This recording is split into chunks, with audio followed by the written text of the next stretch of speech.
Good morning! Isa na namang napakagandang araw binigay sa atin ng ating Panginoon. So, sa video ito ay share ko sa inyo kung paano ako magtanim ng kalabasa. So, yan, yung ating kalabasa ay gumagapang na. Wala tayong ginamit na mga synthetic na fertilizer dyan. Ang ginamit lang natin ay tae ng kambing.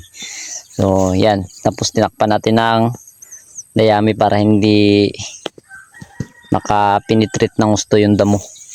So ang planting distance nito ay siguro mga 1 meter. Tapos doon naman sa kabilang plot ay mga 3 meters. So ayan. Papunta dito sa kabila. So itong gitna niya ay nilagyan natin ng kawayan, yung mga pinagduluan ng kawayan. Nilagay natin para kasi ngayon ay tag-ulan. So itong area natin ay hindi ganun kataas. So para hindi siya masyadong mababad sa tubig. So kahit na tag-ulan. So ganyan tayo magtanim.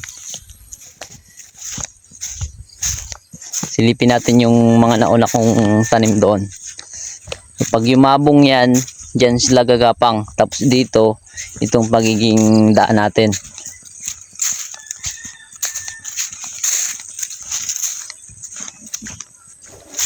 Yan.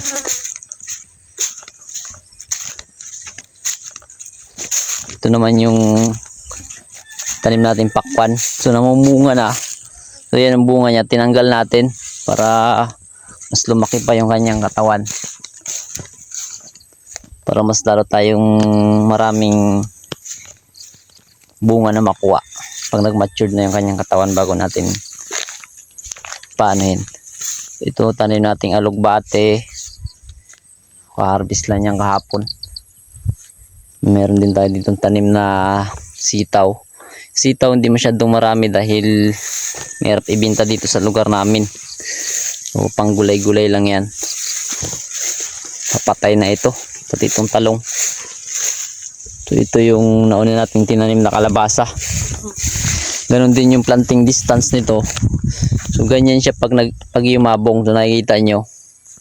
Lahat ng nakikita nyo mga kahoy-kahoy na yan. Yung sa gitna. Yan ay mga bunga. Yan, kagaya niya, no? Yan. Napakaraming bunga niyan. Ayan, no?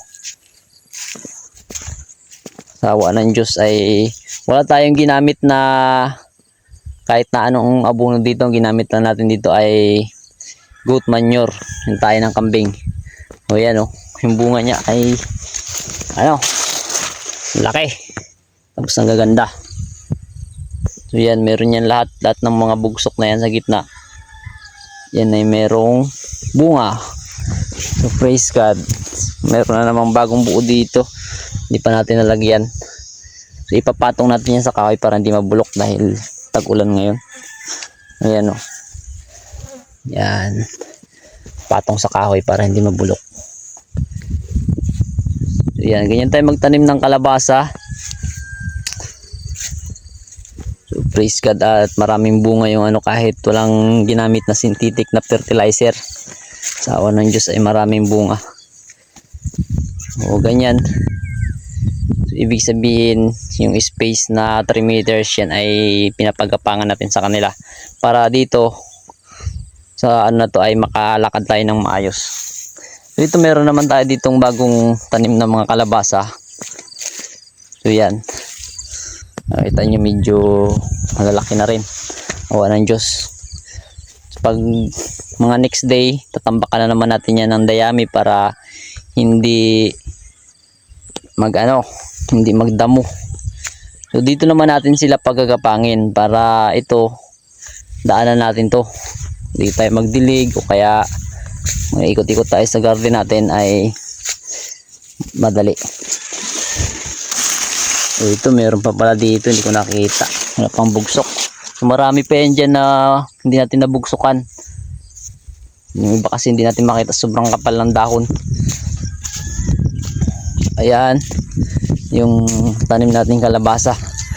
1 meter yung distance siguro, estimate ko lang Tapos dito naman sa kabila siguro kulang-kulang 3 metro lang ito. Kinupas na tayo sa space, pero mas maganda 3 metro mahigit para dito sa lapad niya na yan, dyan sila magsasalubungan.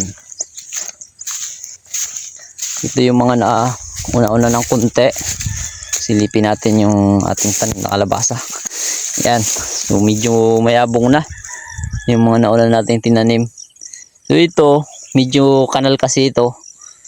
So para hindi mabugbog yung ating kalabasa sa ulan, kasi ito ngayon ay tag-ulan, buwan, malapit na ng July, sagsaga na ng ulan. So nilagyan natin ng mga dulo ng kawayan para hindi siya mababa. So nasa taas lang yung kanyang tawan, hindi mabugbog sa ulan. So ito nga po pala yung plat natin, ginawa natin yan, pinataas natin yan para hindi abutin ng tubig. So itong area na ito ay matubig ito. Matubig yan. Kaya diniskartehan natin para mataniman natin ng kalabasa. So nilagyan natin ng balag yan, oh. Ginagawaan ko na ng balag. So hindi pa natapos yan. Sa kabila meron din tayong tanim. Kalabasa rin yan. Ayan, tumutubo na.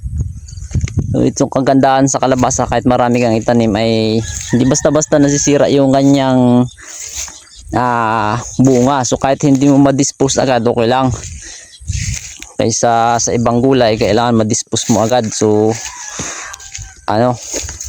medyo ma-stress tayo sa pag-deliver. So ito, relax lang tayo. So yan yung diskarte natin, kasi itong area na ito mababa ito. Sobrang tubig niyan dito. Kaya nilagyan natin ng balag. Pag namatay itong ating kalabasa, pwede nating taniman to ng pipino. May balag na agad. Hindi na tayo gagawa. So, tanim na lang tayo ng tanim. So ayan, umagapang na yung ibang kalabasa natin papunta doon. So yan, hindi pa natin natapos yung balag. So lalagyan pa natin yan ng mga ganito, mga dulo rin, para yun magsisilbing gapangan. So ganoon lang tayo magtanim ng kalabasa, lalo na ngayon tag-ulan, dapat mataas yung kanyang mga puno para hindi siya abutin ng tubig. So, sana meron kayo natutunan. Para like and share po ng ating video. God bless at happy farming.